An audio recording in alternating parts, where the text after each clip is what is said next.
طبعا ألف مبروك للمنتخب اليمني على هذا المستوى. يسمح لنا طبعا المنتخب أو جماهير المنتخب السعودي أنه نبارك هذا المستوى العالي للمنتخب اليمني، أنه سجل هدفين على المنتخب السعودي.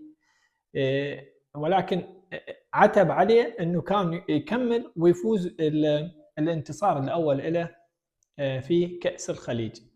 لو لاعب بنفس الطريقة اللي لعبها مع المنتخب العراقي خلال ال90 دقيقة بعد ما سجل الهدفين على المنتخب السعودي كان ممكن يفوز على المنتخب السعودي. ولكن نقول ألف مبروك المنتخب السعودي، عادوا في المباراة وفازوا 3-2. هارد لك للمنتخب اليمني على الخسارة، ولكن ألف مبروك على المستوى. ما عاد المنتخب اليمني أنه ينهار ويخسر بال3 أو بال4، لا كان